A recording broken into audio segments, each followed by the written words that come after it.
Morning, or I guess whenever you're going to watch this. Hopefully you watch it in the morning.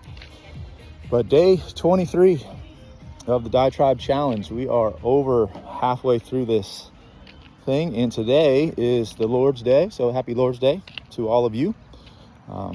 Praying that you can rejoice and be glad in it. And it's also one of our celebratory days, right? Celebratory Sunday. We get to add in fruits, sweet fruits this week, which I'm sure the majority of you are very excited about. Probably the celebration Sunday that you're looking forward to the most.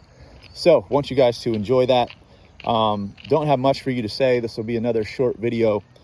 Just wanted to kind of reiterate what Jarek was saying, and as he said, we'll do some more teaching on this stuff throughout this week, of the whole carbohydrate and how you can take in carbohydrates properly.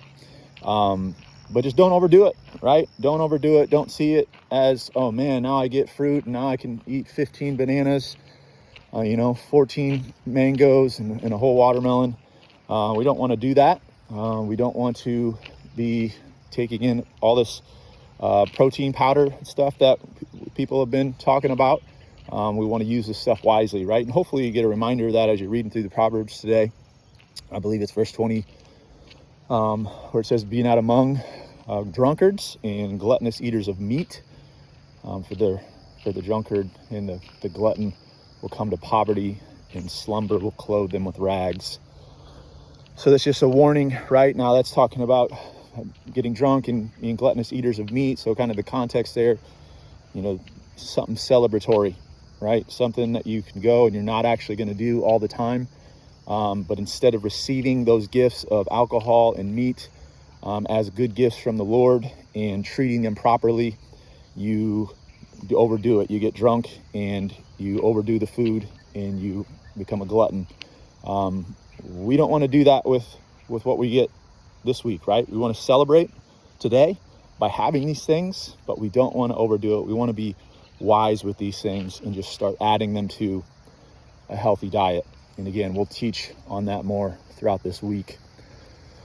And then the last thing that I'll say today, as hopefully an encouragement, and maybe you could take it as a challenge.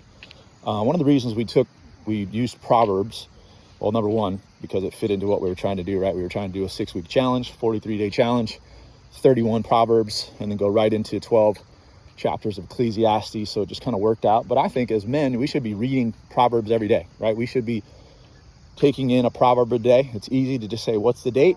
Just like we've been doing, and read a proverb.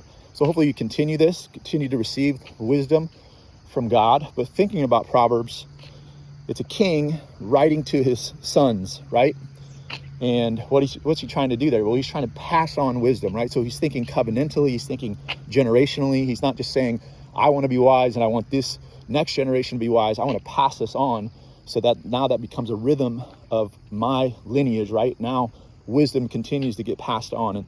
And that's what we're hoping to do, right? We're hoping to become different men. We're hoping to become self-ruled men, right? We want to take dominion in this area of our life, of taking care of our body, taking care of our health, but not just for ourselves. We want to do that so that now we can be leaders in our family and we can pass this wisdom on to our family and then hopefully to the next generations, right? I'm going to guess that the majority of the men in this group didn't have somebody, right? Didn't have parents, didn't have grandparents who had this wisdom that you guys had this knowledge that you guys are getting throughout these 43 days of how to just take dominion over your body. And even if they didn't necessarily pass it on to us. Unfortunately, there's a lot of us that have been under a generational curse of not taking care of our bodies, right? So we want to be the generation, right? We want to be the men to turn that around, right? We want to repent of how we've been living, even how, the generations before us have been living, and we want to turn things around and now live differently ourselves, but also pass this on to the next generation. So now we can kind of set up generational blessings moving forward for our line, right? They now know what it looks like to take dominion over their bodies.